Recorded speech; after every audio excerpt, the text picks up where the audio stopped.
Have you ever been home alone at night, feeling that weird shiver down your spine? Sometimes it's just our imagination playing tricks. Other times, no.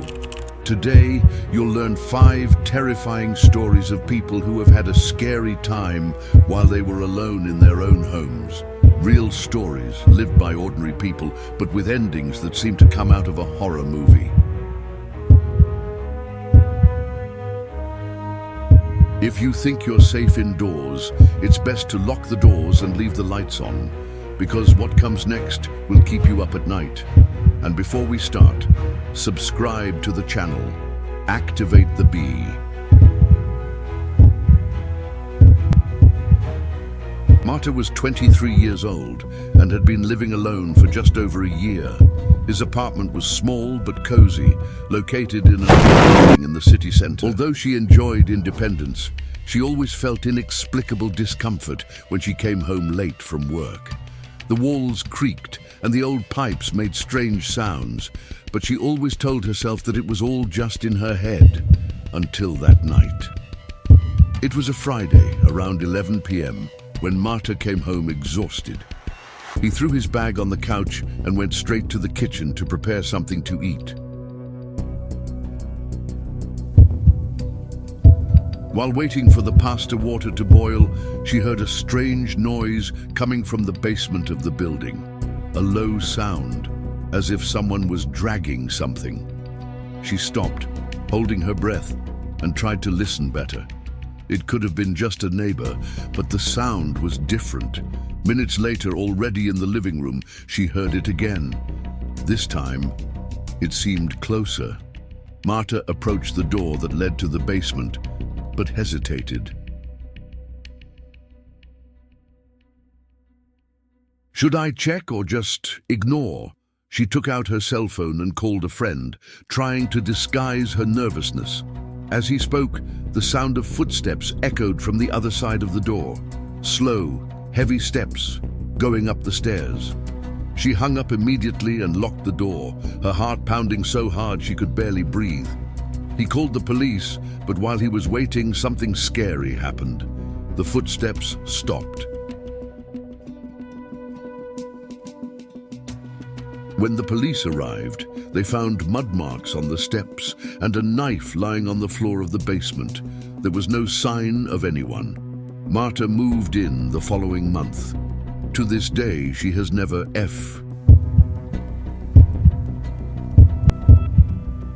Lucas was 17 years old and was alone at home for the first time. Her parents had left for a wedding and would only video games, ordered a pizza and was enjoying everything freedom. Seemed calm, but around 11 p.m., the intercom rang. It was strange because no one had told him that he would come. When he answered, all he heard was heavy breathing. He asked who it was, but there was no answer. Thinking it could be a friend playing, Lucas hung up and returned to the game. 10 minutes later, the intercom rang again. This time, a low, slurred voice said, "I know you're alone." Lucas's blood ran cold. He had tried to look brave, but now he was panicking. He ran to lock all the doors and windows, but as he approached the front door, he saw something that made him freeze in place, a shadow standing on the porch. The person was motionless, looking directly at the house. Lucas tried to call his parents, but the call did not go through. The intercom rang once again. When he answered, the same voice whispered, "I'm closer than you think." The police arrived half an hour later, but the stranger was already gone. However, they found footprints near Lucas's bedroom window. Someone was really trying to get in. Isabella has always been afraid of mirrors. Since she was a child, her grandmother told stories about spirits trapped in them, and this stayed with her. The apartment was quiet except for the soft sound of rain hitting the window. While brushing her teeth in the bathroom, something caught her eye in the mirror. For a brief moment, she saw a movement behind her, fast, almost imperceptible. When he turned around, there was nothing. Trying not to be startled, she brushed her teeth again, but the reflection in the mirror seemed wrong. It was as if her reflection was delayed, moving a few seconds after her. Isabella began to panic. He turned off the bathroom light and ran to the bedroom. A few minutes later, as he tried to calm down, he heard a whisper coming from the bathroom. "I see you." Fear took over. She spent the night in...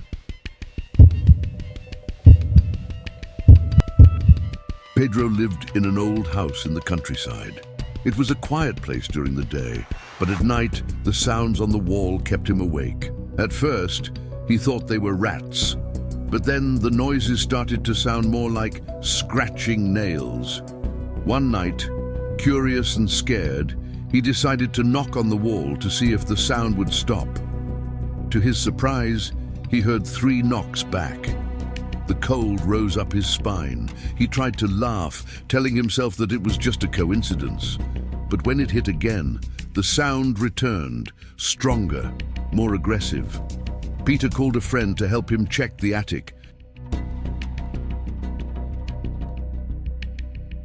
When they climbed upstairs, they found something disturbing. An old mattress, leftover food, and a note that said, "Thank you for letting me in." Peter never found out how long someone had been living. And Carla moved into a new apartment after ending a relationship. I wanted a fresh start. However, she soon realized something strange. The front door was never locked. No matter how many times she turned the key, when she returned home, the door was open. At first, he thought it was a problem with the lock. He called a locksmith, but he assured him that everything was working perfectly. So, she installed security cameras. The next night, when he reviewed the images, what he saw was terrifying. At 3 a.m., the door simply opened, alone. But the worst was yet to come. In one of the recordings, Carla saw a figure leaving the room. Someone was inside the house the whole time. She called the police immediately. When they searched the apartment, they found clothes and belongings hidden in a compartment behind the closet. Carla movie. Beatrice was 29 years old and had just moved into a new apartment in a quiet neighborhood. The building was old but well maintained, and the neighbors seemed friendly, except for one detail that began to bother her in the first few weeks. The neighbor in the building opposite, he would stand at the window on the 3rd floor, always at night, just watching. He didn't wave, he didn't smile, he didn't move. I just watched. At first, Beatrice tried to ignore it. Maybe it was just a lonely gentleman, curious about the new resident. But as the days passed, the constant presence became disturbing. No matter what time it was, 9 p.m., 2 a.m., 4 a.m., there he was, motionless, his eyes fixed on his window. One night, uncomfortable, Beatrice closed the curtains and went to sleep. In the middle of the night, he woke up to a strange noise coming from the living room, as if something had fallen. Frightened, she went to check and saw that the window was open. The wind shook the curtains, but what made her freeze was realizing that the latch was broken. She was sure she had locked it up before going to sleep. Trying to stay calm, she decided to call the police. But while she was on the phone, her heart almost stopped. In the reflection of the turned-off television, she saw a silhouette standing behind her. Screaming, he ran to his room and locked himself in until the police arrived. The scariest thing, when the police searched the apartment, they found no one. But in the building opposite, where the alleged neighbor lived, they discovered something even more disturbing. The apartment had been empty and abandoned for more than 2 years. Beatrice could never explain what she saw that night and never returned to live alone. 7. The babysitter and the cameras. Larissa was a 20-year-old student who did odd jobs as a nanny to pay for college. On a night that seemed like any other, she was called to take care of 2 young children while the parents went out for dinner.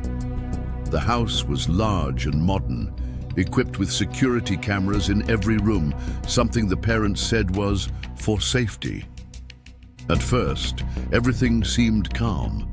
The children went to bed early, and Larissa took the opportunity to watch television in the living room.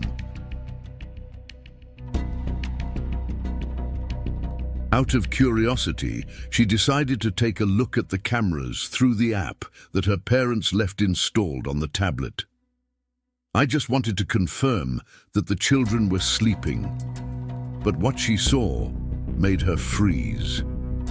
In the children's room, there was a third person, a tall figure standing in the corner, staring at the beds. Larissa panicked. He ran to the room to save the children, but when he entered, there was no one. She breathed a sigh of relief, thinking that perhaps the system had given some error. Returning to the living room, he checked the tablet again. This time, the figure was in the hallway. Closer. Larissa began to tremble. He called the police immediately. While waiting, she decided to lock herself with the children in the room. But when she opened the bedroom door again, she found a disturbing detail. The window was open, and on the floor, there were dirty footprints. When the police arrived, they found footprints that went all the way to the basement, where they discovered something even worse: an old mattress, leftover food, and children's objects. Someone was live. Andre was a janitor who worked in a commercial building in the center of the city.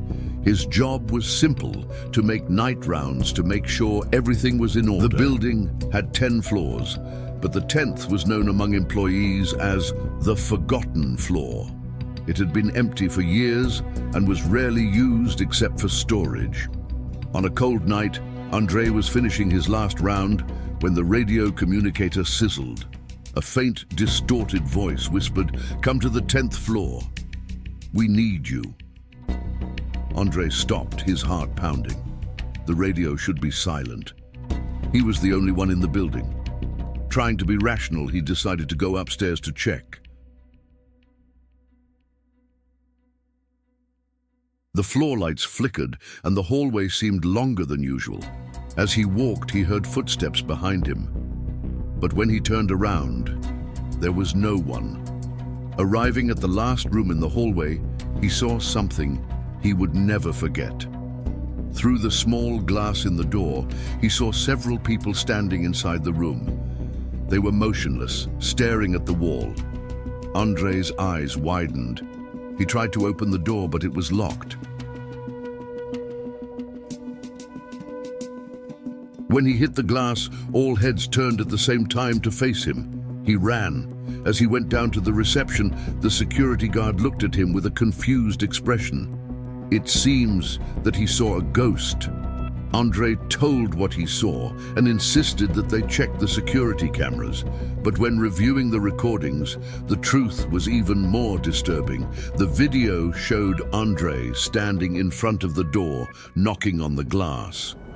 But the hallway was completely empty.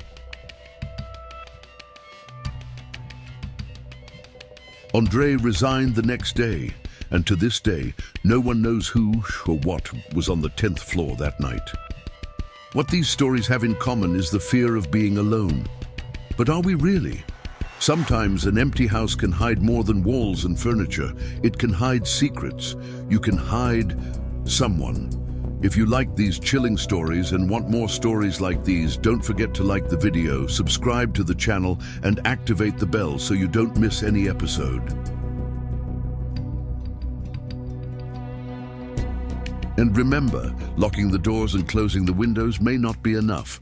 Sleep well if you can.